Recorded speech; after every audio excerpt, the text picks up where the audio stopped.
A youthful population is seen as a dividend if you can harness it and get them working, but if not, it is described as a ticking time bomb, and that issue of youth unemployment coming up. Has this set of numbers, that particular set of numbers for the period between January and March, improved at all? No, and that really is the worrying picture. You'll see the unemployment rate when we consider the youth is sitting at 63.3%. And what bracket am I speaking of? Those South Africans between the age of 15 and 24 years old. Between January and March this year, 10.2 million people in that bracket's unemployed. But it gets more scary when you break down that figure a little more.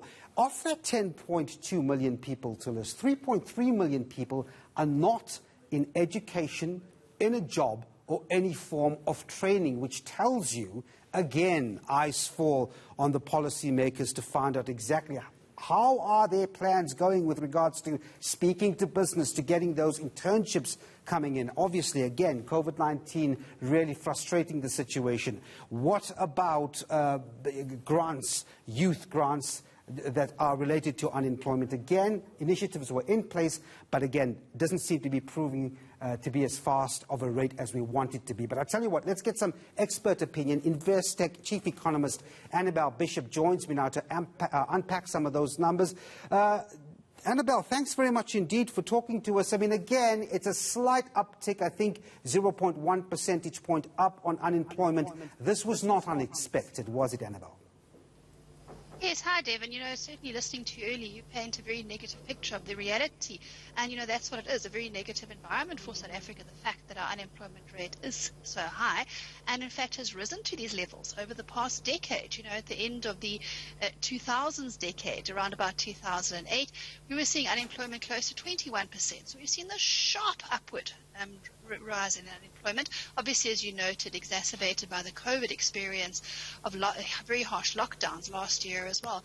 For me, great concern on the policy-making front is the implementation of policy in South Africa, which has been incredibly slow, these reforms to take place. South Africa is still battling with huge electricity shortages, water shortages for certain areas of the country, yes. But even, going down into looking at what actually creates jobs, we would like more construction in the country. We'd like more fixed investment, as you were also noting earlier.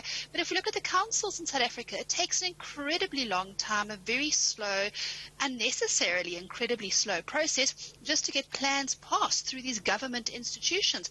And, government speeding up its delivery will also help substantially in actually allowing the economy to grow faster, because we would like to see these construction projects take off quicker rather than being delayed like this.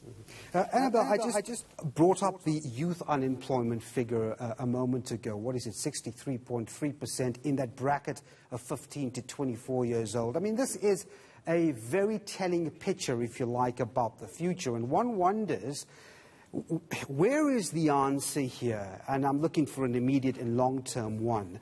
A lot of points being brought up previously about the fact that the education system is just not aligned to what the economy and business needs at the moment.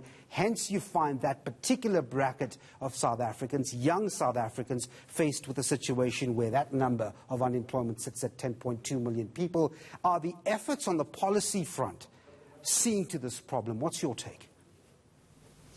Yeah, I think from an education perspective, it's not necessarily a policy area, but rather a area where you look at the quality of education that's coming through, as you note.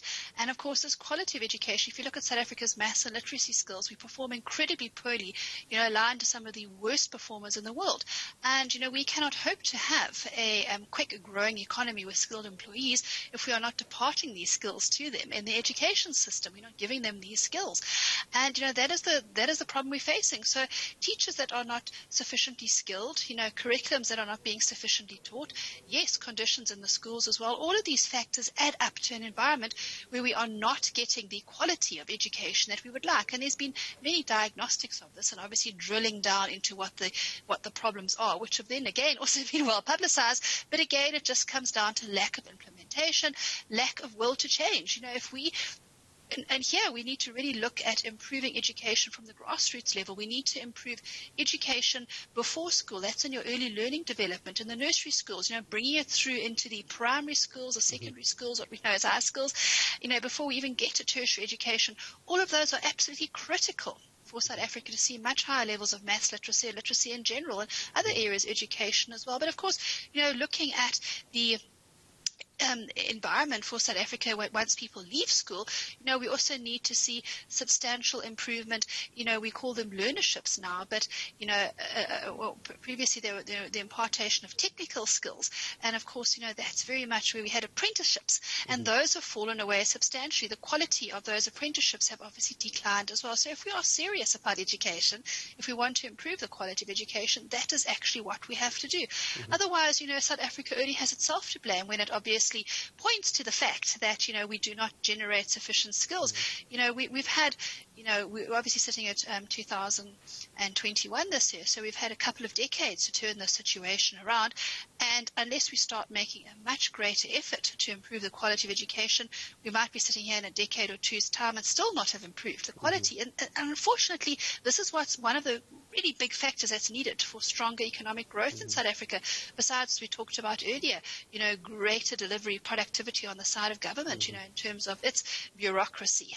A lot to talk about there. Annabel Bishop, the chief economist at Investec. Thanks very much indeed for some insights on that latest unemployment figure. So till this year, still a long way to go to remedy the problem, but of course the solution lies in more than just government. This is a wide-scale intervention that needs to be done in this economy, Tillis.